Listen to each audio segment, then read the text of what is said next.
Olá! A internet se tornou um divisor de águas na forma como a gente consome informação. Se antes a comunicação de massa era feita quase que exclusivamente através da TV, do rádio, dos jornais, hoje temos os websites e as redes sociais que amplificam o acesso à informação. Diante de rápidas transformações, a gente vai discutir o futuro do jornalismo com os jornalistas Rodrigo Mesquita, do Grupo Estado de São Paulo, e Murilo Caravello, diretor de conteúdo do portal UOL. Rodrigo, tudo bom? Tudo bem? Uma pergunta para começar. Estar aqui. Legal. Uma pergunta para começar com você. Afinal de contas, o que a internet trouxe de bom e de ruim, assim, em termos mais expressivos para o jornalismo? Acho que o que a internet trouxe de melhor foi a participação do público de uma forma ampla. Antes nós convivíamos com um ambiente midiático broadcast, de um ponto para milhões. Hoje é um sistema em rede, não centralizado, que ninguém tem o controle, e cada um de nós, cidadãos, estamos no centro. Agora, eu sou muito crítico no início desse processo dos jornais. Quer dizer, considera-se que a internet ascendeu comercialmente em 95. Os jornais não quiseram entender o que é trabalhar num sistema em rede. Eles consideraram lá no início que eles iam botar o nome deles na internet, que o público iria lá por causa das marcas deles. E hoje a gente sabe que mais de 70% da audiência dos jornais vem dos debates que a sociedade está tendo sobre o seu passado, presente e futuro nas redes sociais. Considerando que rede social não é ferramenta, não é plataforma, Twitter, YouTube, Facebook, Instagram, o que você queira. Rede social é a base de relacionamento de cada um de nós. O Fernando Henrique tem uma rede social mais forte do que a minha.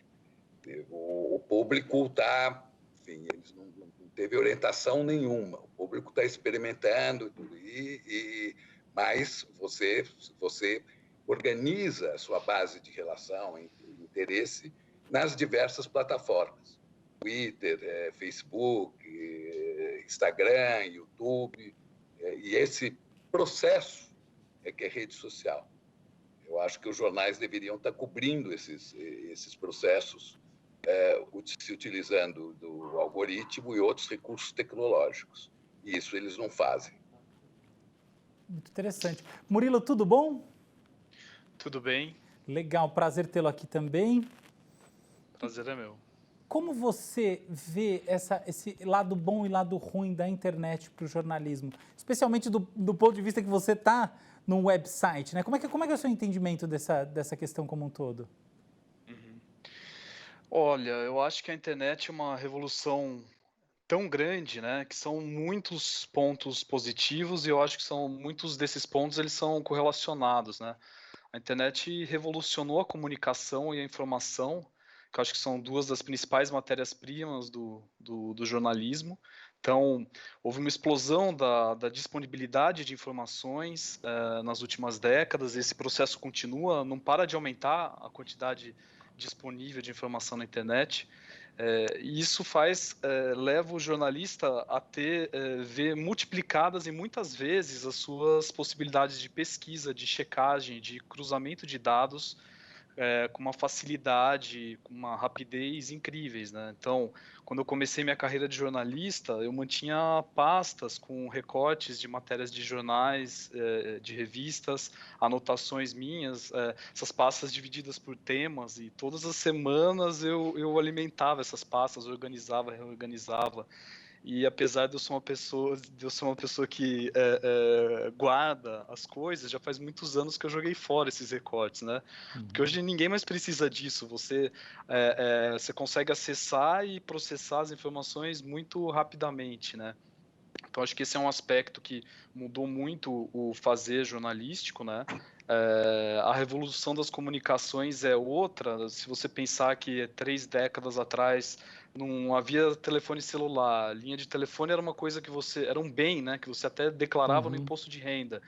E hoje está todo mundo com rede celular, com páginas em redes sociais, como o Rodrigo estava dizendo, né? E tem infinitas maneiras de você falar com pessoas do mundo inteiro instantaneamente e sem custo, né? Então essas duas coisas derrubaram muito a barreira, né, e as dificuldades que haviam para a prática jornalística. Eu acho que isso é muito bom.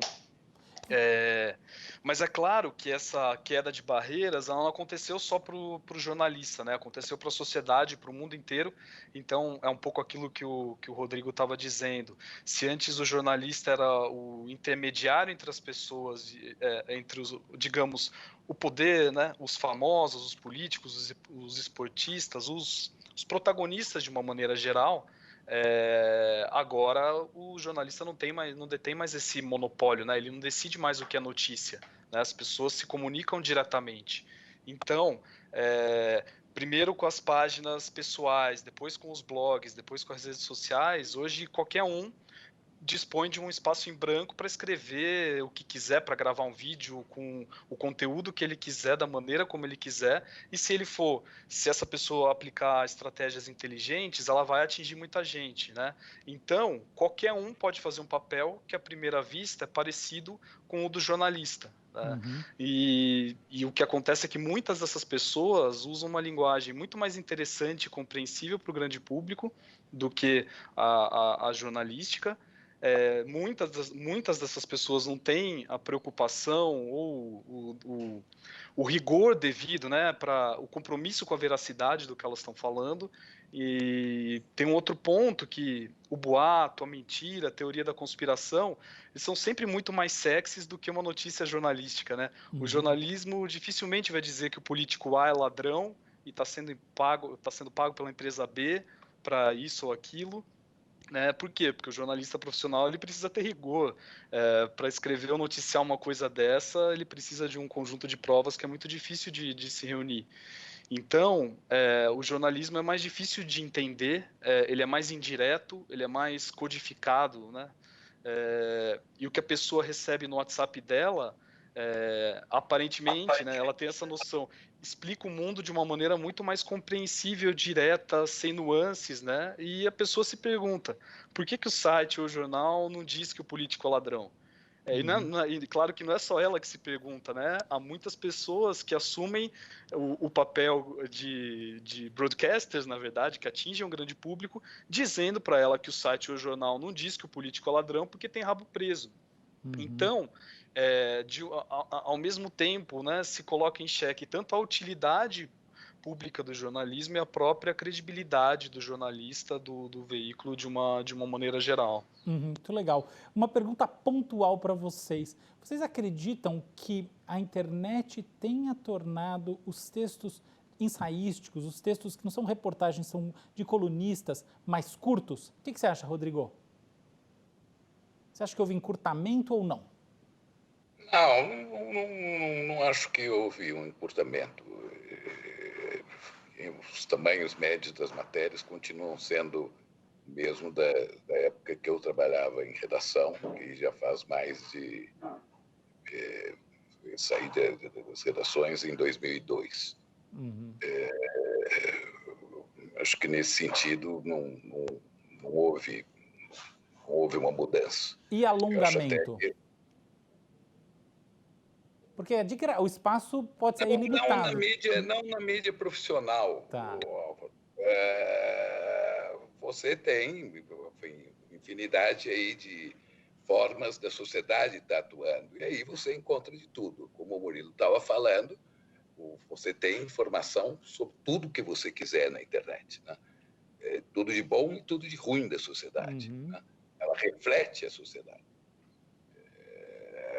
Mas não vejo isso e acho até que os jornais deviam se repensar inteiro. Porque você não tem mais o tempo que você tinha 40, 50 anos atrás. É muito por aí que eu estou perguntando. Você tem um fluxo constante de informação que está atolando a gente. E no dia seguinte você fica sabendo como que os jornais viram aquilo, mas ele não traz propriamente uma novidade. E como ele não cobre os processos de debate que a sociedade está tendo ali, ele não vai adiante, porque seria possível Você, um grande fato de hoje, o jornal abria amanhã como é que a sociedade estava discutindo isso nas plataformas, nas redes sociais e nos blogs, Isso que está enfim, dizendo é muito legal. de ferramentas que estavam ali.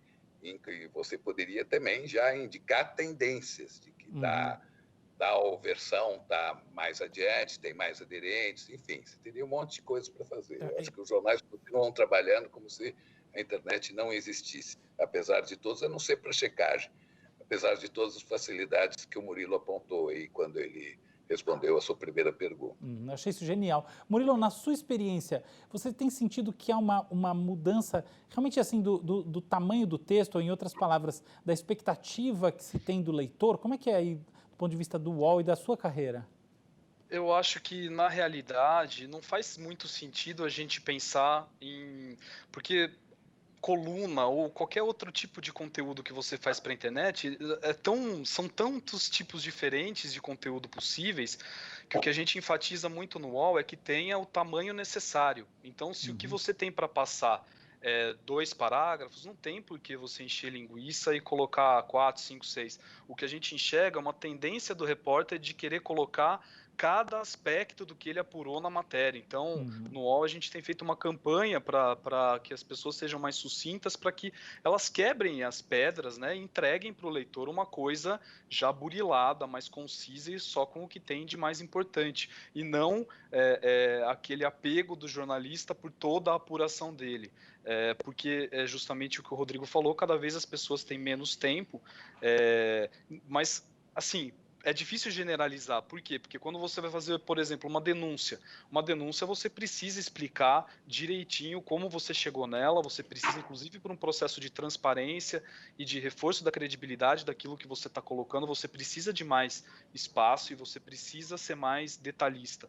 Agora, se você está fazendo uma análise, eu acho que você tem que ser o mais breve possível para tomar o menor tempo possível do seu leitor. Eu não considero a internet um novo meio de comunicação. Ela é uma nova infraestrutura que afeta todas as formas de relacionamento da sociedade, sociais, políticos, econômicos, permitindo novas estruturas, tanto na economia, quanto na política, quanto nas relações sociais.